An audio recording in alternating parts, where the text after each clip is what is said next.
Queridos amigos y hermanos, es una alegría estar una vez más con ustedes, una semana más en este programa Lecciones para la Eternidad y esta vez con la lección número 7 que lleva como título Lealtad Suprema, Adoración en medio de la guerra. Quiero dar la bienvenida también a Ronald que nos continúa acompañándonos en la lección de la escuela sabática, aportando con sus comentarios. Bueno, quisiera preguntar cómo está Ronald. Bien, alegre y contento y de hecho es un privilegio estar aquí para mí de compartir la palabra del Señor y que mejor nutrirnos con estas enseñanzas de la historia del pasado. Amén. Sí, verdaderamente para nosotros es un privilegio, un grande honor compartir la palabra de Dios con ustedes, a extraer lecciones que de hecho para nuestra vida también nos es muy útil y esperamos que también sea una gran bendición para ustedes. Antes de dar inicio, quiero como siempre invitarles a que puedan, los que no están suscritos, suscribirse al canal, puedan ver el contenido que tenemos en el canal, que son series, algunos podcasts, temas de interés para ustedes, pueden ser para jóvenes, personas ya adultas, que en el tiempo que estamos viviendo hay una gran necesidad de alimento espiritual, una gran necesidad de presentaciones en donde vamos a encontrar respuesta a algunas preguntas que tenemos en nuestra vida.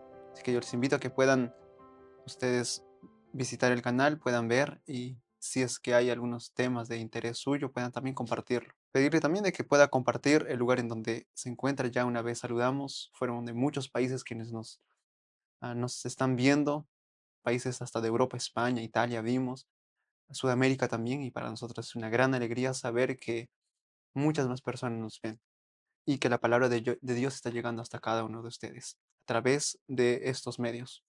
Muy bien, para iniciar quiero hacer una oración. Les invito a que inclinemos los rostros y oremos. Bendito Señor que estás en los altos cielos, te damos gracias por la oportunidad que tenemos de estudiar tu palabra. Queremos en esta hora, Señor, pedirte de que al abrir la Biblia, al sacar lecciones de ella, que tu Espíritu Santo impresione en nuestros corazones.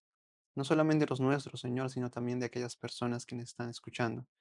Que la principal razón y el principal objetivo en esta hora sea contemplar a Cristo y a través de eso, Señor, nuestros corazones estén dispuestos a hacer tu voluntad, a someterse a ti. Gracias, Señor, por la oportunidad que tenemos de que a través de este medio del Internet podemos llegar a más personas. Que tu palabra, Señor, no vuelva a ti vacía, sino que ahora sea transmitida con poder, así como ella es. Pedimos, Señor, que nos acompañes a través de este estudio, que tu Espíritu Santo nos asista. Ese, te rogamos todo eso en el nombre de Jesús. Amén. Amén. Muy bien, el título es Lealtad Suprema, Adoración en medio de la guerra. Es un título muy interesante y de hecho refleja gran parte de nuestra experiencia como cristianos, porque a veces estamos tan involucrados en tantas cosas de la vida, trabajo, estudios, ah, no sé, muchas otras cosas que a veces pensamos que no hay un tiempo para esa comunión con el Señor y a veces lo descuidamos, pensando que es algo menos importante y que lo que es importante es lo que nosotros vemos, la realidad, el trabajo, los estudios, como ya dije. Vemos que eso es la realidad y las cosas espirituales lo vemos como que en segundo plano, pensamos que es algo que no afecta tanto en nuestra experiencia. Sin embargo, nosotros vemos a través de la Biblia que no es así, que al contrario, que la experiencia espiritual es algo que trasciende aún a lo que nosotros consideramos la vida real. Y de eso es lo que va a hablar la lección de esta semana, que el pueblo de Israel, de acuerdo al estudio que estamos teniendo del libro de Josué, se encuentra en una situación de guerra, una situación en donde ellos tienen que estar pendientes de las naciones a su alrededor, porque en cualquier momento una de ellas puede ir y atacarlos. Sin embargo, ellos han recibido grandes evidencias de que Dios ha estado con ellos, que ellos han recibido la victoria por parte de la mano poderosa de Dios. Así que, a pesar de esa situación difícil, a pesar de las circunstancias en que se encuentran, vamos a ver eventos interesantes en Josué capítulo 5, Josué capítulo 18 también, Josué capítulo 8, en donde vamos a ver que el pueblo de Israel, a pesar de de toda esa situación, ellos siempre tienen un tiempo especial, un tiempo en donde ellos se dedican a la adoración, un tiempo que ellos dedican a la comunión con Dios, que según el líder Josué considera que es de vital importancia para ah, la victoria de ellos, para que ellos puedan tomar posesión de la tierra prometida. Así que vamos a ver, de eso se trata la lección. Mateo capítulo 6 versículo 33. Voy a invitar a Ronald que nos ayude con la lectura, que es el texto para memorizar. Mas buscad primeramente el reino de Dios y su justicia, y todas estas cosas De- os serán añadidas. Cuando dice estas cosas, pues a otras cosas, versos anteriores Dios estaba mencionando, hablando de las aves, de las flores, que no se visten, que no siembran. Ujú. Entonces, más el versículo dice, más buscad primeramente el reino de Dios y su justicia, y todas estas cosas serán añadidas. Y eso es lo que vamos a encontrar en la experiencia de Israel, justamente cuando están en medio de conquistas. Ahora ellos se detienen un momento para reconocer, para adorar, para cumplir algunos requerimientos que Dios les había ordenado. Sí, de hecho es interesante porque a veces puede haber cosas que quitan nuestra paz, Ujú. que quitan nuestro foco de las cosas espirituales, pero la Biblia nos resalta, nos dice, busquen primero el reino de Dios y su justicia. Y esas cosas van a tener su solución y Dios está dispuesto a ayudarnos en todo eso. Así que vamos al primer día, la primera experiencia mencionada en la lección con el pueblo de Israel. Y el título es El pacto en primer lugar. Citando a Josué, retrocedemos un poquito de la historia que estábamos siguiendo. Y ahora Josué capítulo número 5 versículos 1 al 7. Y la pregunta es, ¿por qué ordenó el Señor a Josué que circuncidara a la segunda generación de israelitas en este momento concreto de la conquista? En un momento donde ellos se encontraban en una situación difícil, tal vez pudiendo ser atacados por alguna nación, pero Dios pide a Josué circuncidar al pueblo. Es un acontecimiento interesante. Bueno, esa es la pregunta, Ronald. Bien, antes de responder, de hecho, verso 4 responde a esa pregunta de la lección, Ujú, pero repasemos un poco. La primera Pascua que ellos habían celebrado se celebró en capítulo 12 de Éxodo y nosotros no vemos otra celebración durante su estadía en el desierto, durante esos 40 años, ellos celebrando la Pascua. ujú, Vemos que Dios instituye la Pascua, la celebración en el libro de Levítico, más sin embargo, no vemos de manera continua haciendo este tipo de prácticas. Patriarcas y Profetas, página 519, nos habla un poco sobre la suspensión del rito, incluso de la circuncisión. Dice así: la suspensión del rito de la circuncisión desde la rebelión ocurrida en Cádiz había sido para Israel un testimonio constante de que había sido quebrantado su pacto con Dios, del cual la circuncisión era el símbolo señalado, y la suspensión de la Pascua, ceremonia conmemorativa del libramiento de la servidumbre egipcia, habían evidenciado el desagrado que causara el Señor el deseo de Israel de volver a esa servidumbre.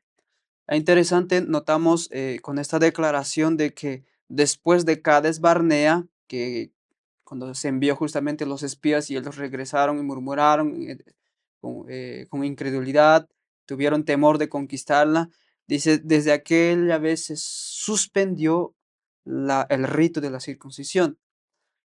Y eso mostraba de que ellos habían roto su propio pacto que ellos habían hecho y no estaban obedeciendo el pacto que Dios les había dado tampoco. Pero el versículo 4 del libro de Josué capítulo 5 verso 4 dice así, hablando de esa generación, porque esa generación ya había muerto en el ujú. desierto. Ahora pues había otra generación que no tenían 20 años para arriba, sino tenían 20 años para abajo. Josué de hecho entró con esa generación a Canaán y en los versículos anteriores menciona que se alistara a cuchillos afilados y circuncidara a los hijos de Israel. Verso 4 dice así: esta es la causa por la cual Josué los circuncidó. Todo el pueblo que había salido de Egipto, los varones, todos los hombres de guerra, habían muerto en el desierto por el camino, después que salieron de Egipto, porque todos los del pueblo que habían salido estaban circuncidados, mas todos los del pueblo que habían nacido en el desierto por el camino, después que salieron de Egipto, no estaban circuncidados.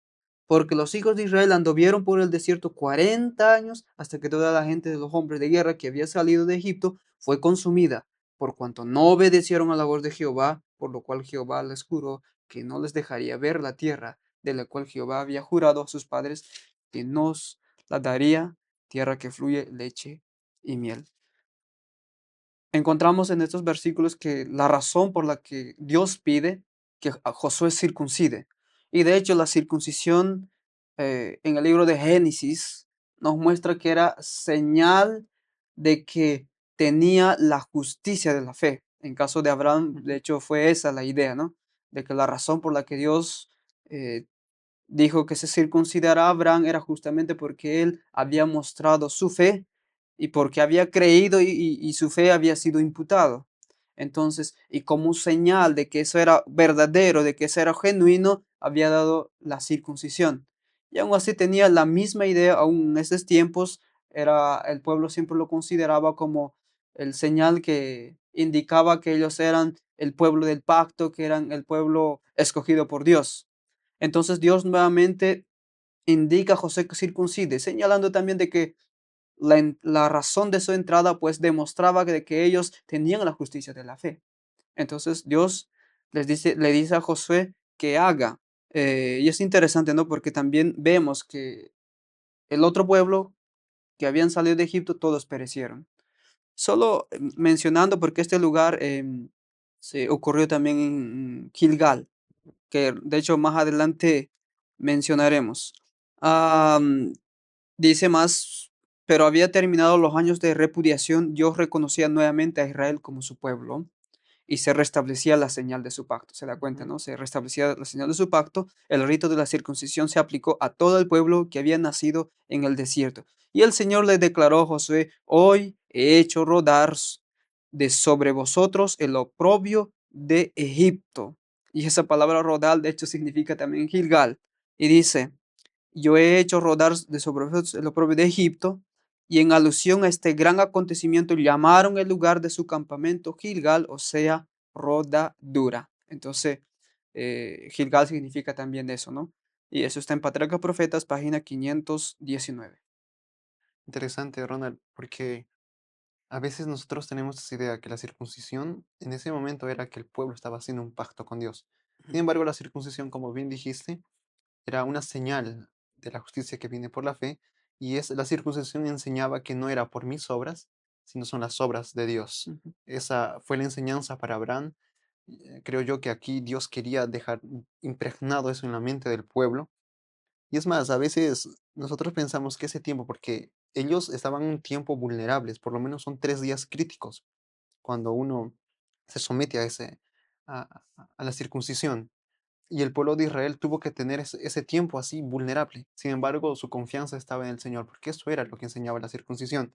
A veces la vida diaria nos presenta cosas que nosotros consideramos muy importantes, muy urgentes, y nos olvidamos de ese tiempo de renovación diaria con Dios. Y no nos permitimos nosotros estar en ese tiempo de vulnerabilidad, como podría ser tal vez dejar el trabajo por causa del sábado, o tal vez hay muchas experiencias que cuentan decir no a un examen por causa del sábado también. Son así ejemplos más generales. Sin embargo, nosotros a veces por temor no nos permitimos estar en ese tiempo de vulnerabilidad para el mundo, que sin embargo para con Dios es un tiempo de consagración y un tiempo de poder.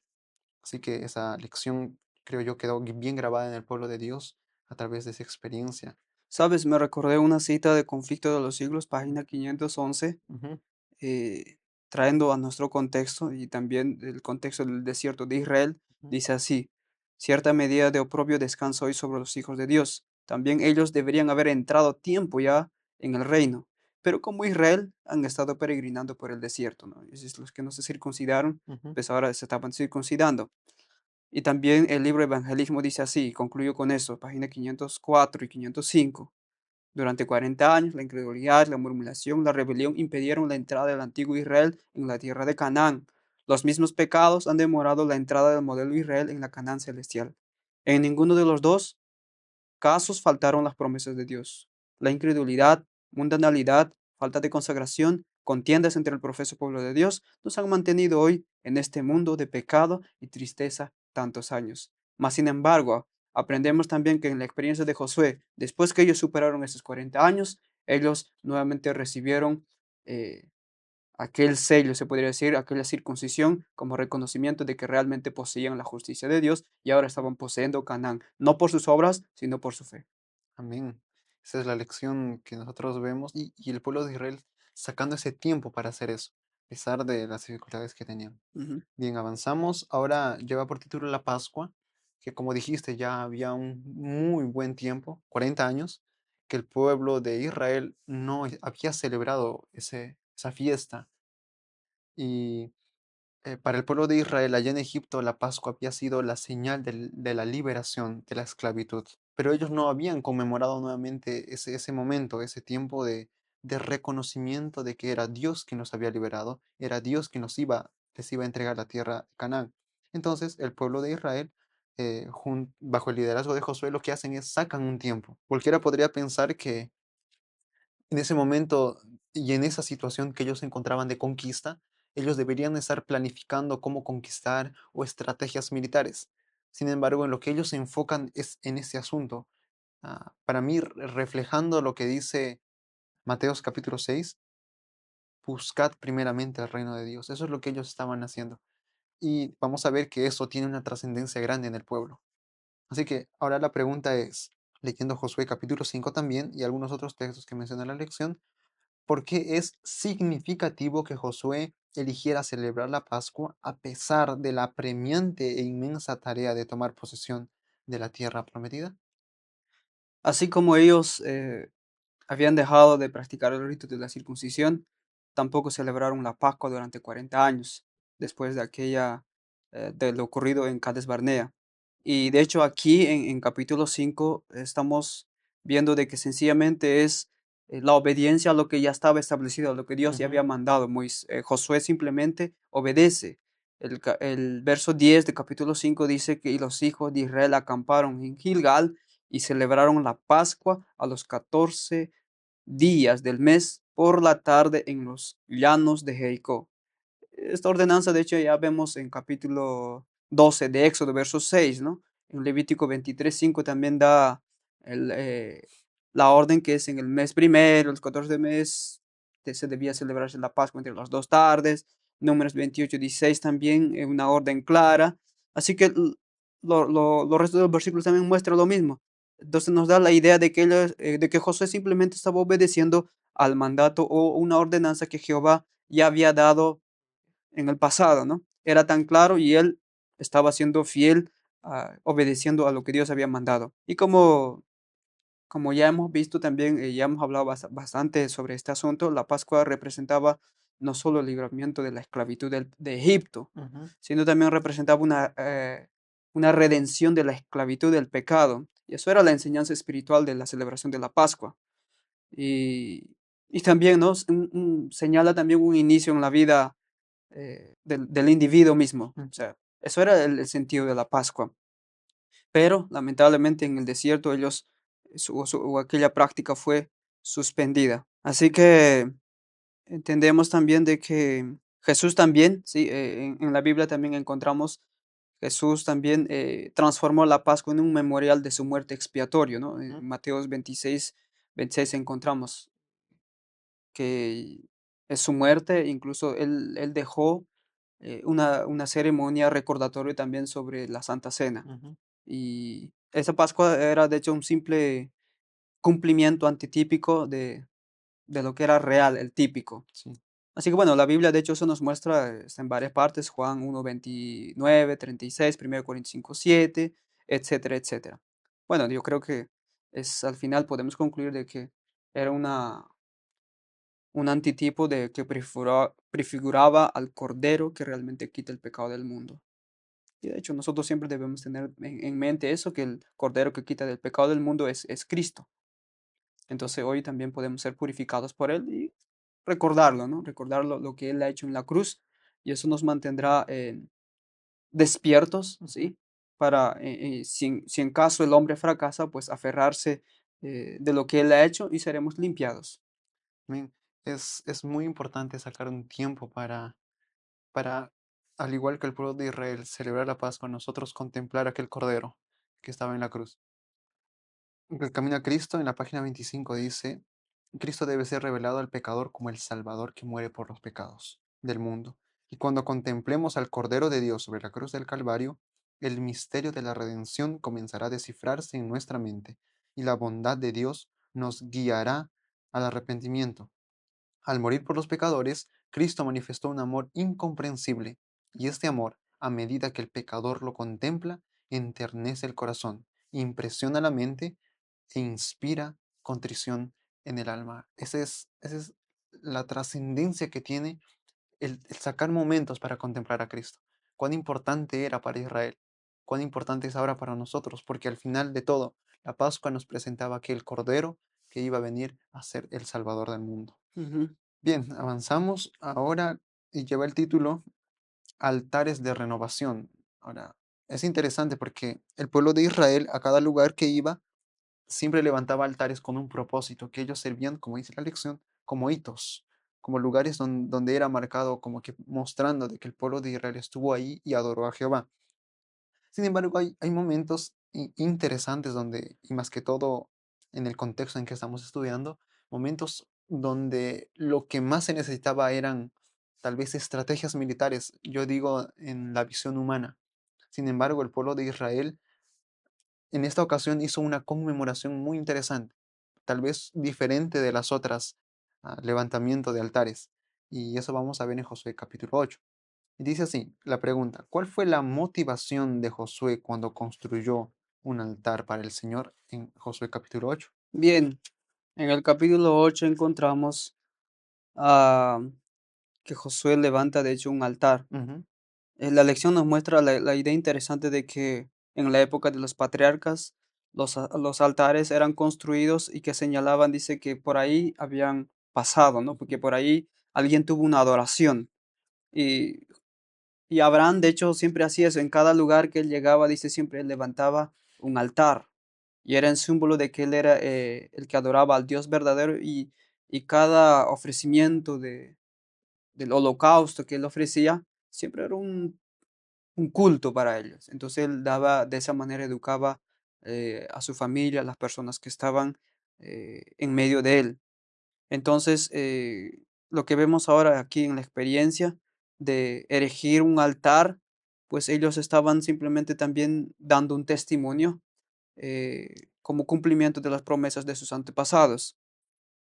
E incluso en Deuteronomios 11 26 a 30 vemos una descripción de que hablando de las bendiciones y las maldiciones de lo que debía hacer el pueblo, ¿no? Cuando ellos eran fiel, obedientes a sus mandatos, serían muy bendecidos, pero si fueran desobedientes recibirían también la maldición. Y ellos tenían, de hecho, claro las palabras de la ley que habían escuchado, de lo que debían hacer en Canaán, y Dios le dijo claramente que edificarás allí un altar, y el altar debía ser un símbolo conmemorativo de que Dios hasta ahí les había dirigido y debía ser un centro de adoración también. Sí, y eso muestra el libro de Deuteronomios 27, 2 días, dice así. Sí, dos, bueno, voy a leer de verso 5 para adelante. Y edificarás allí un altar a Jehová tu Dios, altar de piedras, no alzarás sobre ellas instrumento de hierro. De piedras enteras edificarás el altar de Jehová tu Dios, y ofrecerás sobre él holocausto a Jehová tu Dios. Y sacrificarás ofrendas de paz, comerás allí y te alegrarás delante de Jehová tu Dios. Y escribirás muy claramente en las piedras todas las palabras de esta ley. Debía erigirse el altar con piedras enteras y debía escribirse en piedras las palabras de esta ley. Y yo no creo que solamente estaban los 10 mandamientos, también estaba la ley de que Moisés escribió en un libro, ¿no? Y todos, con los sacerdotes, levitas, habló a todo Israel diciendo, guarda silencio y escucho Israel, hoy has venido a ser pueblo de Jehová tu Dios. Oirás pues la voz de Jehová tu Dios y cumplirás sus mandamientos y sus estatutos que yo te ordeno hoy. Entonces, encontramos de que Josué simplemente estaba obedeciendo el mandato que ya había sido dado en lo antepasado. Ahora, otro punto que yo encuentro algo interesante también es que no simplemente fue ni siquiera Moisés ni Josué, sino que sus antepasados también siguieron un similar ejemplo. Mira lo que dice por aquí, hablando de que no debían cortar ni pulir las piedras para no dejar en ellas nada que pudiera convertirse en objeto de adoración. Ahora, según los comentadores judíos, dice, estas piedras fueron tomadas del lecho del río Jordán. ¿Sí? En diversas ocasiones especiales se construyeron altares de piedras sin tallar. La razón de sin tallar era justamente para no hacer ninguna escultura o empezar ahí a tener, a adentrarse más al asunto de idolatría. Y este tipo de altares no solo fueron, como mencioné, no fueron ni por Moisés ni por José solamente, también fue por Gedeón. Puedes leer en el libro de Jueces 6:24. También fue levantado altar por Manoa, Samuel en 1 Samuel 7:17, Saúl, 1 Samuel 14:35, David también en 2 Samuel 25:25, y también Elías, ¿sí? El profeta Elías tomó 12 piedras y construyó un altar como parte de su esfuerzo para lograr que Israel volviera a la relación del pacto con Dios en 1 Reyes 18:31. Así que no simplemente fueron ni Moisés ni José, también fueron otros personajes que ya mencionamos. Así que, a pesar de estar en medio de la guerra, ahora era un momento de adorar al Señor, un momento de entrar en comunión con el Señor, ¿no? No siempre todo era guerra. Ellos Ujú. siempre debían tener presente la adoración a Dios verdadero. Amén. Porque el plan de ellos entrar en Canaán no era solamente conquistar Canaán, sino era aprender obediencia, aún en momentos difíciles. Y eso fue lo que el pueblo de Israel tenía que aprender. Un detalle interesante que quería mencionar es que Josué es un tipo de Cristo.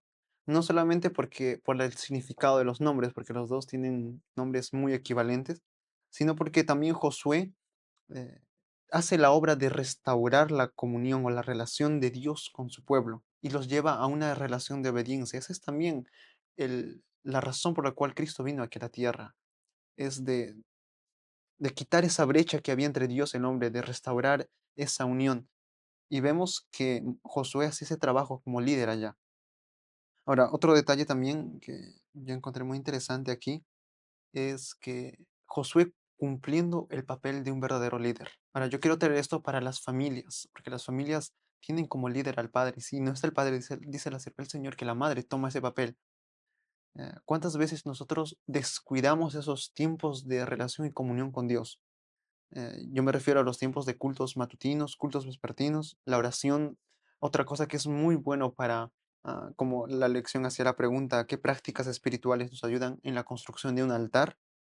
En la antigüedad, aplicándonos para nuestro tiempo, puede ser también esos tiempos de comunión, perdón, de testificar, porque uno de los motivos era que estos monumentos iban a testificar a otros que el pueblo de Israel pasó por ahí. Ujú, Entonces nosotros, de manera individual y también como familia, necesitamos tener eso, de que eso que nosotros obtenemos allá en casa, en los cultos familiares, eso también ser transmitido. A veces va a ser de manera inconsciente, pero el líder de casa debería dirigir siempre a su familia para allá. Hay una cita, yo no lo traje ahora, pero que habla en ese sentido, que es muy importante que el padre eh, lleve a sus hijos mañana y tarde y hacer ese culto que es tan importante. Ahora, es la obra en sí, la obra del Espíritu Santo que nos ayuda en esa experiencia. Quiero leer para pasar al siguiente día, quiero leer lo que dice en Recibiréis poder 10 de abril. Dice así: El Espíritu Santo toma todo lo que le pertenece a Dios y lo revela a los que le buscan con sinceridad los tesoros celestiales. Si permitimos que Él nos guíe, nos conducirá a la luz. En la medida que contemplemos la gloria de Cristo, seremos transformados a su imagen. Necesitamos tener la fe que obra por amor y purifica a la persona. El corazón será renovado y nacerá en nosotros el deseo de obedecer a Dios en todas las cosas. Esa es la obra del Espíritu Santo que desea hacer en nosotros. Bien, avanzamos en el mismo relato, sino que ahora vamos a ver algunos, algunos detalles particulares de este momento. Y por eso el título lleva escrito en rocas. Josué capítulo 8, ahora los versículos siguientes que acabamos de leer. Y la pregunta aquí es, ¿qué significa el acto de escribir la ley sobre la roca en los versículos que nos da la lección? Y yo quiero también hacer la pregunta que dice más abajo, ¿por qué era necesario escribirla en un monumento visible para todos? bien, los versículos que nos regala la lección está en capítulo 8 32 a 35, Ujú, y justamente donde se escriben en piedras, y es algo interesante, ¿no? Yo creo que el propósito de Dios nunca fue escribir en piedra, sino siempre fue en el corazón. Mas, sin embargo, por la dureza de su corazón, Dios estaba enseñando eh, estas lecciones para que ellos no se volvieran a la idolatría o no fueran desviados por los cananeos. Pero leamos los versículos, dice así, verso 32. También escribió allí en piedras la repetición de la ley de Moisés. ¿No? De hecho, que se escribió la ley de Dios también, porque no eran piedras pequeñas, eran piedras grandes, la cual él había escrito delante de los hijos de Israel. Y todo Israel, y eso es clave, no, todo, no solo eran los líderes, dice todo Israel, ancianos, oficiales y jueces, estaban a uno y al otro lado del arca delante de los sacerdotes levitas que llevan el arca del pacto de Jehová, así extranjeros como naturales. La mitad de ellos estaba hacia el monte de Gerizim y la otra mitad hacia el monte de Ebal, de la manera que Moisés, siervo de Jehová, lo había mandado antes para que bendijesen primeramente al pueblo de Israel. Después de esto leyó todas las palabras de la ley, las bendiciones y las maldiciones, bendiciones conforme a todo lo que está escrito en el libro de la ley. Y ellos actuaron o hicieron esto de acuerdo a las indicaciones que había dado Moisés, que sobre la razón por la que se erigió en el monte Ebal. Ujú, Y Patriarca de Profetas nos dice así: sobre estas piedras revocadas previamente con argamasa se escribió la ley, no solamente los 10 preceptos pronunciados desde el Sinaí y esculpidas en las tablas de piedra, sino también las leyes que fueron comunicadas a Moisés y escritas en un libro. A un lado de este monumento se construyó un altar de piedra sin labrar, sobre el cual se ofrecieron sacrificios al Señor. El hecho de que se haya construido el altar en Ebal, el monte sobre el cual recayó la maldición, resulta muy significativo, pues daba a entender que, por haber violado la ley de Dios, Israel había provocado su ira, y que ésta le alcanzaría de inmediato si no fuera por la expiación de Cristo, representada por el altar de sacrificio. Se pidió silencio mediante el toque de la trompeta anunciadora y luego en la profunda quietud reinante y en presencia de la enorme congregación, Josué, de pie al lado del arca santa, leyó las bendiciones que habían de seguir a la obediencia de la ley de Dios. Todas las tribus del monte Geserim respondieron amén. ¿Se dan cuenta? La respuesta aquí es muy diferente incluso. sí, Ellos ya no responden como el pueblo de Israel dice, todo lo que José leyó haremos. Ellos simplemente dicen, así sea, amén. Leyó después las maldiciones y las tribus que estaban en el monte de Ebal indicaron de igual manera su sentimiento, uniéndose miles y miles de voces como una sola en la respuesta solemne. Así que eso nos da a entender de que realmente esta generación no era la misma generación ujú, que había salido de Egipto, era una generación que se mostraba generación que había recibido la justicia de Dios y que ahora su respuesta no era incluso ellos apresurándose a concertar o entrar en pacto con Dios, sino simplemente aceptando y diciendo así se haga. Y eso nos hace de que realmente el favor de Dios ahora se había vuelto hacia su pueblo. Y es por eso que Dios había entregado también todo Canaán en sus manos. No sé si él quería también aportar algo. sí, me llama mucho la atención eso que dijiste porque ese evento fue muy significativo para Israel en ese momento que se encontraba. Y ahí vemos cuán importantes son esos eventos espirituales. Porque la lección hablaba en un sentido que a mí me llamó mucho la atención, y es que a veces esas oportunidades de renovación, de, de consagración, no es solamente en un ámbito individual, sino que debiera ser también en un ámbito corporativo para renovar nuestra lealtad para con Dios. Y así como hizo el pueblo de Israel, cuán importantes son ahora en nuestro tiempo esas reuniones campestres, congresos, que realmente hacen que no solo yo, sino ahora un pueblo busque al Señor de todo corazón. Y en ese caso fue la lectura de la ley que fue escrita en ese altar. Eso despertó la conciencia del pueblo y tuvo la respuesta deseada. Es la respuesta que, Señor, aceptamos tus mandatos, aceptamos tus promesas. Y eso me llamó mucho la atención. Y bueno, es interesante también la cita que has leído, que al final el altar del sacrificio, eso señalaba el sacrificio de Cristo también. Ujú. Quiero solamente compartir lo que dice en Testimonios para la Iglesia, tomo 6 en la página 18 dice, Dios tiene el propósito de dar a conocer los principios de su reino a través de su pueblo, para que ellos revelen dichos principios en su vida y en su carácter. Desea que se aparten de las costumbres y las prácticas del mundo. Dios está llamando a un pueblo. A pesar de que la salvación es individual, Dios va a obrar por medio de un pueblo. Es un pueblo quien al final entró a Canaán y lo conquistó. Y va a ser un pueblo también quien va a entrar a la Canaán celestial. Yo creo que la lección es muy enfática en ese sentido también. Necesitamos ese despertar corporativo. Necesitamos, y digo corporativo, me refiero a hacerlo de manera de conjunto. Ahora, la sierva del Señor también es clara que dice que si queremos que toda la iglesia se reavive, eso no va a ser una realidad. Sin embargo, eso no deja de lado el hecho de que nosotros podemos intentar, así como grupos, juntos, aprovechar esos tiempos de reuniones, de esos eventos grandes, como iglesia, contactando con el pastor, hacer que la iglesia reavive. Eso va a dar fuerza a la predicación del Evangelio. Nosotros no necesitamos por qué aislarnos y intentar nosotros solos reavivarnos. El Señor nos está llamando a ser parte de un pueblo. Y eso es lo que al final va a dar poder. La comunión entre hermanos, la verdadera comunión entre hermanos, que va a ser reflejo de la comunión con Cristo, va a revelar que realmente Cristo tiene la razón. Sabes, yo mientras estabas hablando me recordé algo. Pensé, ¿no? Ujú, Probablemente alguien podría razonar así. Pero ¿por qué escribir en tablas de piedra? Si ellos ya tenían el arca, tenían la ley de Moisés, ¿por qué era tan necesario? ujú, Es que, ¿sabes? La razón por la que Dios es tan riguroso en sus exigencias de que se graben nuevamente en tablas de piedra es que la mente humana se olvida muy rápidamente. eso. Y Satanás, claro, se aprovecha de eso y él siempre induce al olvido de las maravillosas obras de Dios manifestadas en favor del hombre y el hombre se olvida. Entonces, aquella representación, de hecho, perpetuaría en la mente, aquel altar representaría Noah. Y cuando vieran escrito en las piedras, ellos se recordarían, no, nosotros renovamos nuestro pacto, nosotros sabemos que Dios nos ha guiado hasta aquí, o sea, se refrescaría continuamente su mente de que las exigencias de Dios eran tan serias al Ujú, ver aquellas escritas.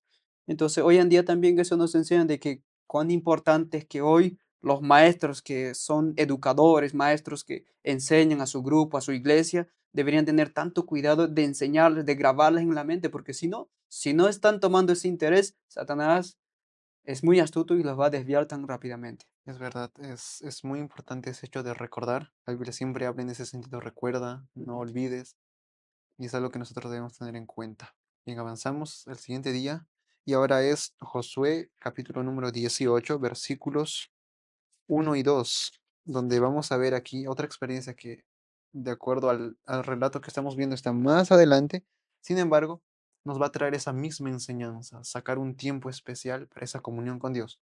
En esta ocasión, el título es Anhelando su presencia. La pregunta aquí es, ¿cuál fue la actividad por la que Josué interrumpió el proceso de la repartición de la tierra? Bien, me gusta a veces responder rápido. Pero de acuerdo a esos versículos, se puede responder así: la actividad que interrumpió fue justamente juntar a la congregación en Silo Ujú, para erigir el el tabernáculo. tabernáculo. Y esa es la idea que nos muestra el texto. Leamos, dice: y toda la congregación de los hijos de Israel se juntó en Silo y asentaron allí el tabernáculo del testimonio después que la tierra les fue sujeta. Mas habían quedado en los hijos de Israel 7 tribus a las cuales aún no habían repartido su posición. Bueno, hasta este momento, de hecho, ya estamos en capítulo 18. Ujú, Hasta este momento, Gilgal era el centro o el cuartel general del pueblo de Israel, ¿sí? Y ahí es donde estaba el tabernáculo. Pero ahora el tabernáculo debía ser trasladado al sitio escogido como el lugar permanente, que era Silo, ¿no? ujú. Porque aquí se están situando en Silo. Y ustedes pueden encontrar esa descripción en Patriarcas y Profetas, página 550. La pequeña ciudad de Silo, dice, en tierra adjudicada a Efraín, estaba situada cerca del centro del país y era fácilmente accesible para todas las tribus. Esa parte del país había sido subyugada completamente y por lo tanto adoradores no serían molestados. Y toda la congregación de los hijos de Israel se juntó en Silo y asentaron allí el tabernáculo del testimonio. Y bueno, continúa diciendo el libro Patriarca Profetas que el arca del testimonio permaneció en Silo por espacio de 300 años hasta que a causa de los pecados de la casa de Eli cayó en manos de los filisteos y Silo fue destruida totalmente. Pero hasta ese entonces el arca fue colocada porque era un lugar específico, era el centro de toda Canaán para que todos los tribus vinieran a adorar. Así que ahora era un momento, ¿no? Era un momento de estar con Dios más en comunión, era un momento de establecer la morada del santuario. Recuerdo Éxodo 25, ¿no? Que dice que y harán un santuario para mí y habitaré en medio de ustedes. Siempre fue eso el ideal de Dios. Entonces ahora ellos simplemente están obedeciendo también de ese mandato, de colocar más primordial el centro de adoración ahora. Y a pesar de que aún faltaban algunas tribus de entregarle su posición, Ujú. pero lo más importante era la adoración, de estar en comunión con el Señor. Sí, eso también muestra la importancia del tabernáculo para el pueblo de Israel, que todo giraba en torno a eso. Ujú, Y cuán importante es para nosotros también en el tiempo en que vivimos la enseñanza del santuario. Para Israel era algo que daba sentido a su sistema de rituales, a su sistema de adoración. Y para nosotros las enseñanzas aún están. Por ejemplo, eso es lo que dio sentido al chasco en 1844. Y es más, nosotros estamos viviendo en el tiempo antitípico del día de la expiación. Cuán importante es para nosotros entender que tenemos allá un sumo sacerdote en nuestro favor delante del trono de Dios. Ah, la lección también nos apunta en el sentido de que coloquemos nuestros ojos en Jesús. El pueblo de Israel, a través de la lección de esta semana, nos muestra que Él sacaba ese tiempo, momentos difíciles, momentos críticos, aún en esa repartición de las tierras, el pueblo de Israel lo que hacía era tomar un tiempo para estar en comunión con Dios.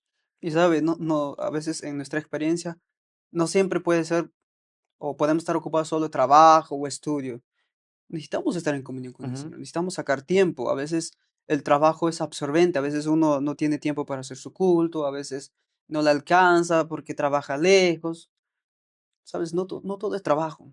Nosotros necesitamos estar más en comunión de Dios, porque el deseo de Dios es estar en medio de su pueblo, ujú. en medio en medio de sus criaturas.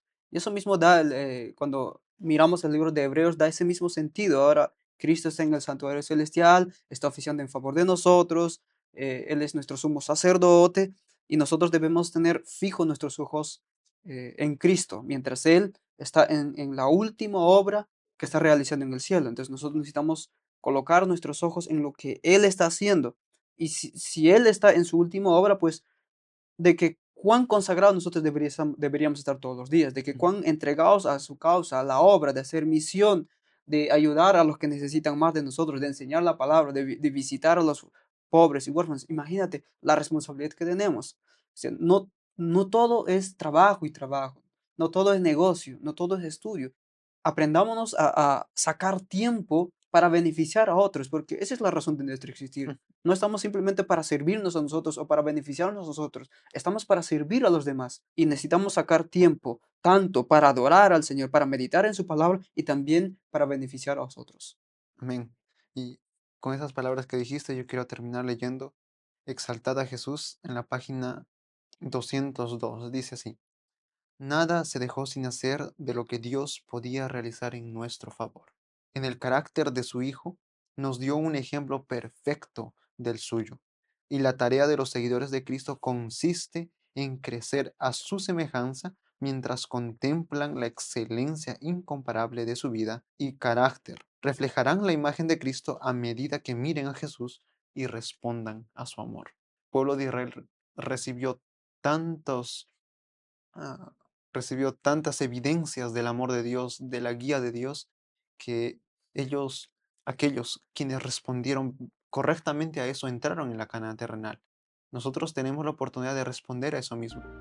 Nosotros tenemos ya la clara evidencia de la muerte de Cristo en nuestro favor. El pueblo de Israel tenía que mirarlo hacia el futuro. Ujú. Nosotros lo tenemos como un hecho real, como un hecho histórico. ¿Cuánto más nosotros debiéramos rendirnos al Señor? Así que esa es mi invitación ahora, que estemos dispuestos. Y como dijo Ronald, no solamente es el tiempo de consagración apartado. Nosotros tenemos que tener ese equilibrio entre el tiempo de la montaña, como dice el Señor, de oración en la montaña, pero también debajo de ella, en el valle, con aquellos quienes lo necesitan. Pero ciertamente una experiencia de consagración nos va a llevar a eso. Tenemos la experiencia de Jesús como ejemplo, que al contemplarlo a Él seamos transformados, como dice el apóstol Pablo, mirándolo a Él, y que su vida nos sirva de ejemplo, sea un modelo para nosotros, y que nuestros corazones estén dispuestos a recibir la obra del Espíritu Santo. Que el Señor te bendiga. Nos vemos hasta la próxima semana. Amén. IAG, juntos avanzaremos.